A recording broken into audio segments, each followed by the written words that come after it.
We assure the young sisters of the church that they make a valuable contribution as missionaries, and we welcome their service.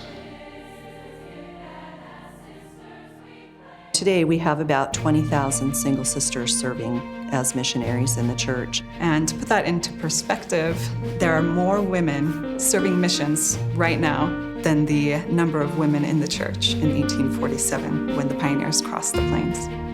So most of us know at least some single sister missionaries, and many of us have grandmothers, great-grandmothers, mothers who served as missionaries. Not very many of us, though, know the story of how the first full-time single sister missionaries were called to serve in the 1890s. There have been instances where our sisters cheerfully arose in our meetings and bore testimony to the truth of the gospel. Their very presence does a great deal toward removing prejudice from the minds of people. Elizabeth Claridge McCune is my 5th great-grandmother. I kind of grew up hearing stories about her from my dad, and back then they didn't call women on preaching missions, so she found other ways to serve. In 1897, she planned a trip to go to England so that she could gather family history information. Before Elizabeth went to England, she wanted a blessing from Elder Lorenzo Snow to help guide her in her family history work. And he gave her a promise that surprised her. Thy mind shall be as clear as an angel's when explaining the principles of the gospel. Her family went over to England, and her son was actually serving a mission there too. So when she wasn't looking for family records in England, she spent time with her son. She invited the elders to hold discussions at the house where she was staying. And sometimes she would go with them, helping pass out tracts and singing with the elders at their street meetings. Up here as the Garden of Eden, and Jesus will say to all Israel, come home. This was a tough time to be a missionary in England. There was a lot of anti-Mormon literature going around at the time, and there was this perception of Mormon women as being degraded human beings who had no thoughts of their own. This is an example of one of the many pamphlets and street tracts that were handed out. A man named William Jarman wrote this one. Jarman would interrupt street meetings with his views. Yes, thousands of Mormon women in the territory of Utah are living in a condition of abject slavery. Many of them would proclaim their wrongs to the world, if only they dared. Of course, you can imagine the effect that that would have on curious listeners who were trying to understand Mormonism from Mormons. I sometimes had an ardent desire to speak myself, feeling that as a woman, I might be able to do some good. Though I worried that if I had this privilege, I might fail entirely. She wanted to say, that's not right, that's not how it really is. I'm one of those women in the church, and it's nothing like that.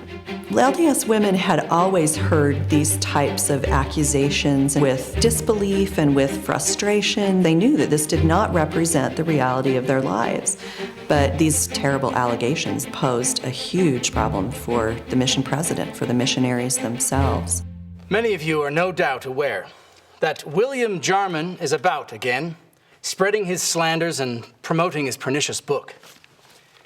We all know better than to pay him any heed. But the lies he is circulating concerning the condition of women in Utah have persuaded many to disregard our message.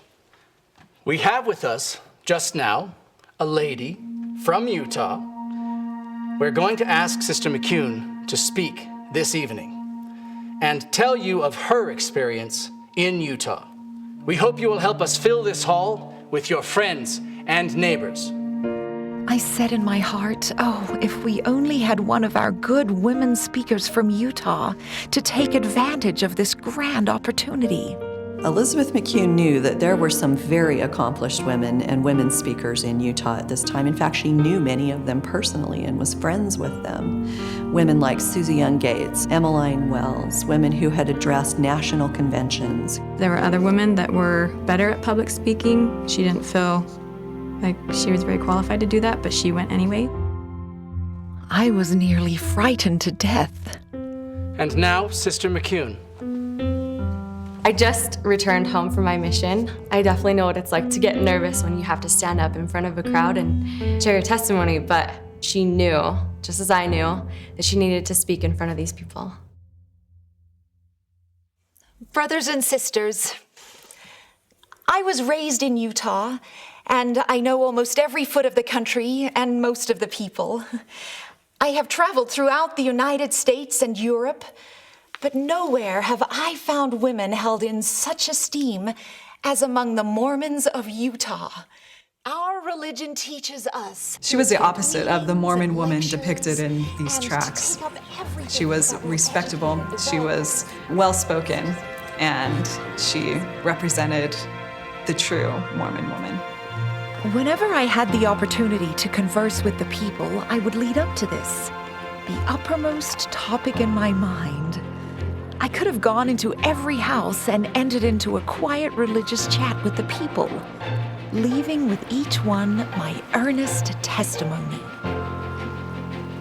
She left England without even really knowing what an impact she had. Probably didn't even have any idea that she did much. But after she got back to the US, the mission president over in England wrote to the First Presidency asking if they could have sister missionaries. There have been instances where our sisters cheerfully arose in our meetings and bore testimony to the truth of the gospel. Their very presence does a great deal toward removing prejudice from the minds of people. I believe that if a number of bright and intelligent women were called to missions to England, the results would be excellent.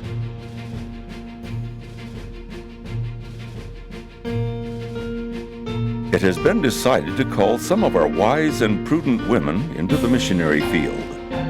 Our sisters can bear testimony, they can teach, they can do a great many things that would assist in the propagation of the gospel of the Lord Jesus Christ.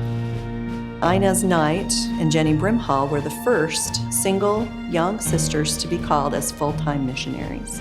And that began a tradition. That was a turning point that has continued down to this day.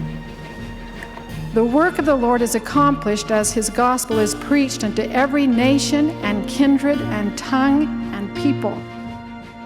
Though we may see ourselves as weak and simple, we all share a noble heritage and can develop a faith that is equal to that of remarkable faith-filled women who have gone before us. We have a vital role to play in helping build the kingdom of God.